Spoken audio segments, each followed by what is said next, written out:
So hey guys, welcome back to another video and I hope कि तुम लोग बहुत ही ज्यादा अच्छे और मजे में हो गए। वीडियो में आगे बढ़ने से पहले मैं कहना चाहूंगी कि अगर तुमने इस कमाल की सीरीज का फर्स्ट पार्ट अभी तक चेकआउट नहीं किया है तो क्या कर रहे यार, जहाँ जाकर से देखो, वरना यहाँ तुम्हें कुछ समझ नहीं आने वाला। और अगर तुमने देख लिया है तो बिना किसी देर के आज की इस वीडियो को शुरू करते हैं। सो होमीज, जैसा कि हमने लास्ट पार्ट पे देखा था कि वो जो इमॉर्टल स्वॉर्ड है वो अब ज़्याओ कंट्री में दोबारा से रिबॉर्न हो चुका था, जिसके पास की उसकी स्किल्स अभी भी इनकम्प्लीट थी। लेकिन जब उसकी बॉडी में एंटर करता है तो यहाँ पर उसे लिटिल प्रीस्ट से जुड़ी हुई उसकी पास्ट की बहुत सी मेमोरीज अभी भी यहाँ पर उसे नजर आती हैं और उसकी जो प्रीवियस लाइफ की मेमोरीज थी वो शैटर्ड हो जाती हैं और एक मिस्ट्री की तरह बन जाती है। इसी वजह से निंगजान यहाँ पर श्याओ यी के साथ कैपिटल में रुकने का प्लान बनाता है ताकि वो अपने प्रीवियस लाइफ की इस पूरी मिस्ट्री को सुलझा सके। इसी दौरान हमें बताया जाता है कि गॉडेस की जो बेटी है यानी कि ज़्याओ वानियर वो भी अब कैपिटल में वापस आ चुकी है और वो आते साथ ही अपने पीछे लगे उन असासिन्स को जान से मार देती है और फिर अपने इंपीरियल मास्टर के पास जाकर अपने बदले की भावना को उनके सामने जाहिर करती है। इसी दौरान ज़्याओ वानियर की मुलाकात अपने यहाँ पर निंगचुआन से होती है और जैसे ही निंगचुआन उसे देखता है और उसका नाम सुनता है तो उसे ये नाम बहुत ही ज्यादा फेमिलियर साउंड होता है। इसी वजह से समझ आता है कि जिस मिस्ट्री को वो सॉल्व करना चाहता है उसकी चाबी इसी के हाथ में है। और जब आगे तो हमारे इस पार्ट की स्टार्टिंग होती है और हमें दिखाया जाता है जहाँ पर ज़्याओ वानियर अपने मास्टर के पास होती है और उसने उसे एक ऐसी मेडिसिन को दिया था जिसे पीते साथ ही उसकी कल्टीवेशन पूरी तरीके से ब्लॉक हो जाएगी। यहाँ पर उसका मास्टर डरते हुए उस बाउल को अपने हाथों में उठाते हुए कहने लगता है कि ज़्याओ वानियर, क्या तुम मुझे इस हद तक नफरत करती हो? जिस पर वो कहती है कि जो आपने पास्ट में किया है उसकी सजा तो आपको मिलनी ही चाहिए, लेकिन ये सजा आपके लिए फिर भी बहुत ही कम है और इस मेडिसिन को लेते साथ ही आपकी लॉन्गेविटी रियलम कल्टीवेशन पूरी तरीके से ब्लॉक हो जाएगी। यहाँ पर ये सुनते साथ ही उस ओल्ड मैन को गुस्सा आ जाता है। वो कहने लगता है कि अगर तुमने 3 साल पहले वो सब ना किया होता तो आज ये सब हमें देखना ही नहीं पड़ता और अगर क्वीन भी एक क्वीन की तरह एक्ट करती तो शायद हमें ये दिन भी ना देखना होता। जिस पर ज़्याओ वानियर उसकी तरफ मुड़ते हुए कहती कि क्या सच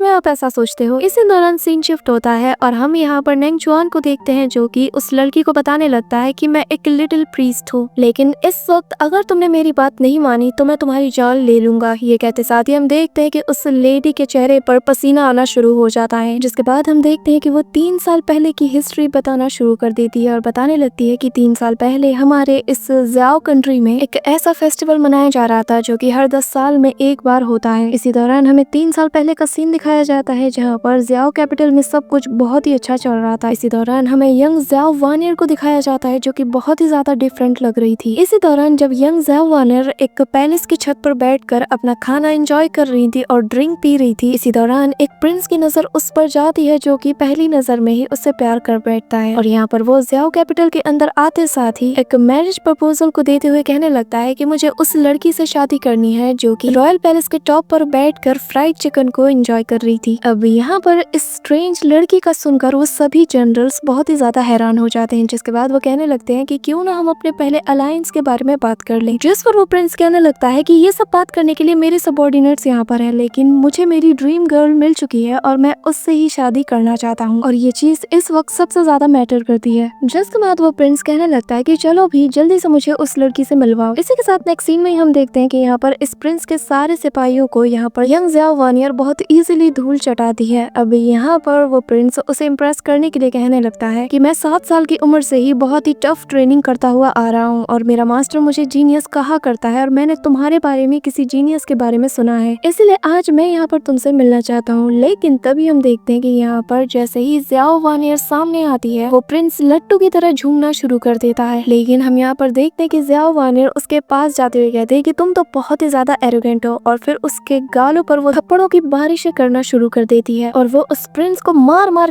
के उसके गाल लाल कर देती है। यहाँ पर वो प्रिंस कहने लगता है कि आखिर तुम ऐसा क्यों कर रही हो, तुम तो वो हो ही नहीं सकती। लेकिन हम देखते हैं कि ज़्याओ वानियर उसको एक किक मारती है और उसे पानी में गिरा देती है, जो देखकर हम देखते हैं कि वो प्रिंस वहाँ बच्चों की तरह रोना शुरू कर देता है और कहने लगता है कि आखिर तुम ऐसा क्यों कर रही हो। बस फिर क्या, हम देखते हैं कि यहाँ पर उसके सारे सिपाही ज़्याओ वानियर पर टूट पड़ते हैं, जो देखकर वानियर भी अपनी मार्शल आर्ट का यूज करते हुए साथ ही अपनी फायर पावर का यूज करते हुए जंप करते हुए हवा में एक एक को वहाँ पर धूल चटा रही थी और फिर एंड में वो एक किक मार के सारे सिपाहियों को वहाँ पर ढेर कर देती है। इसी दौरान हम देखते हैं कि वो प्रिंस भी जैसे तैसे करके बचकर ब्रिज के ऊपर आता ही है कि तभी वानियर उसके पास आ जाती है और कहने लगती है कि तो जीनियस अब तुम्हारी बारी। लेकिन इससे पहले कि वो कुछ कर पाती उसके सामने एक फ्लाइंग फ्लाइंग स्वॉर्ड आ जाती है जिससे वो बाल बाल बचती है और तभी हम देखते हैं कि वो स्वॉर्ड उस पर अटैक करना शुरू कर देती है। इसी दौरान वो डॉज करते हुए थोड़ा दूर चली जाती है कि तभी यहाँ पर वो स्वॉर्ड मास्टर भी आ जाता है, जिसे देखते साथ ही यहाँ पर वानियर कहने लगती है कि तुम तो रोंगयू के स्वॉर्ड मास्टर हो। यहाँ पर ज़्याओ वानियर की मार्शल आर्ट स्किल्स को देखकर वो बंदा भी बहुत ही ज्यादा इम्प्रेस हो जाता है और फिर कहने लगता है कि मानना पड़ेगा योर हाइनेस, आपकी स्किल्स बहुत ही ज्यादा कमाल की है, लेकिन मेरी जो गोल्डन स्वॉर्ड टेक्निक है ये सॉफ्ट और बहुत ही ज्यादा हार्ड भी है। यहाँ पर उसकी ये बात सुनकर ज़्याओ वानियर कहने लगती है कि इससे फर्क नहीं पड़ता कि तुम्हारी स्वॉर्ड कितनी ज्यादा पावरफुल है या नहीं, लेकिन तुम मेरा सामना फिर भी नहीं कर सकते, लेकिन फिर भी तुम एक स्वॉर्ड मास्टर के वर्दी हो। यहाँ पर इतनी बुरी बेइज्जती सुनने के बाद वो आदमी कहने लगता है कि मानना पड़ेगा आपकी जुबान भी बहुत चलती है। जो कहते साथ ही हम देखते हैं कि वो अपनी ड्रैगन स्नेक की ताकत को अनलीश करना शुरू कर देता है, जिससे सारे स्वॉर्ड अब स्नेक्स में बदल जाते हैं। जो देखकर ज़्याओ वानियर भी शॉक्ड हो जाती है कि इसी मोमेंट में हम देखते हैं कि वो सारे स्नेक्स आकर उसे जकड़ना शुरू कर देते हैं और यहाँ पर ज़्याओ वानियर कुछ भी नहीं कर पाती। और फिर नेक्स्ट सीन में ही हम देखते हैं कि यहाँ पर एक बड़ा सा जायंट स्नेक भी आ जाता है, लेकिन इसी मोमेंट पर हम देखते हैं कि ज़्याओ वानियर अपने फीनिक्स पावर का यूज करते साथ ही सारे स्नेक्स को वहाँ पर जलाकर राख कर देती है और वहाँ से आजाद हो जाती है। और फिर हम देखते हैं कि वो स्वॉर्ड मास्टर उस स्नेक के सर पर सवार हो जाता है और फिर ज़्याओ वानियर पर अटैक करने के लिए प्रिपेयर हो जाता है। जैसे ही वो सांप अपना मुंह खोलता है, इसी मोमेंट पर ज़्याओ वानियर भी अपनी आईज को क्लोज करके अपनी स्वॉर्ड को अपने पास बुलाने लगती है और फिर जैसे ही वो सांप अपने मुंह से 1000 स्वॉर्ड टेक्निक को यूज करता है, हम देखते हैं कि इमीडिएटली ज़्याओ यहाँ पर अपनी स्वॉर्ड जो कि एक अम्ब्रेला भी है उसे वो यहाँ पर खोलकर एक शील्ड की तरह उसे यूज करती है, जिसके बाद वो हवा में जंप करती है और अपनी बर्निंग फीनिक्स नाम की टेक्निक का यूज करते ही उस सांप को यहाँ पर जान से मार देती है। और फिर वो उस प्रिंस की तरफ देखती है कि तभी हम देखते हैं कि डर के मारे वो प्रिंस यहाँ पर खुद ही पानी में कूद जाता है। इसी दौरान हमें प्रेजेंट टाइम का सीन दिखाया जाता है जहाँ पर नांगचुआन भी ये सारी बातें सुन रहा था कि तभी सीन शिफ्ट होता है और हमें यहाँ पर ज़्याओ वानियर को दिखाया जाता है जहाँ पर वो अपने मास्टर से कहती है कि एक बार मेरे टीचर ने मुझे बताया था कि जितने भी विचेस हैं वो किसी भी कंट्री में अगर पहुंच जाए ना तो अपने पीछे बहुत बड़े बड़े डिजास्टर्स को भी ले आती हैं, लेकिन मैं ये भी जानती हूँ वो ये कि असल में हमारी ये जो ज़्याओ कंट्री है इसके रूट्स कहीं ना कहीं जाकर डीमंस से मिलती है। यहाँ पर इतनी बड़ी सच्चाई का सुनकर हम देखते हैं कि वो मास्टर बहुत ही ज्यादा डर जाता है और वो डर के मारे पीछे हटते हुए कहता है कि आखिर तुम्हें इसके बारे में किसने बताया और सच सच बताओ कि आखिर तुम्हें हमारी क्वीन ने क्या क्या बताया है। जिस पर वो कहने लगती है कि 100 साल पहले ज़्याओ कंट्री के तब के जमाने के रूलर ने अपने एंसेस्टर से प्रॉमिस किया था कि वो यहाँ पर एक कंट्री को एस्टेब्लिश करेंगे, लेकिन एट द एंड इस जगह और इस कंट्री का क्या हाल हुआ ये तो आप भी अच्छे से जानते हैं। और मेरी मदर ने ये भी कहा था कि मैं ज़्याओ कंट्री की आने वाली डेस्टिनी हूँ। यहाँ पर ये सुनते साथ ही वो मास्टर थोड़ा शॉक्ड हो जाता है और फिर कहने लगता है कि एक बात बताओ आखिर तुम क्या करना चाहती हो। जिस पर वो एक बाउल को आगे करते हुए कहने लगती है कि हर किसी को अपनी गलती का अंजाम भुगतना ही होगा। ये कहते साथ ही वो वहाँ से जाने लगती है और फिर कहती है कि आप मास्टर हैं और मैं स्टूडेंट, इसलिए मैं आपको अपने हाथों से नहीं मार सकती। जिसके बाद वो अपने अम्ब्रेला को लेते हुए उसकी तरफ देखते हुए कहती है लेकिन इसका मतलब ये नहीं है कि मैं आपको माफ कर दूंगी।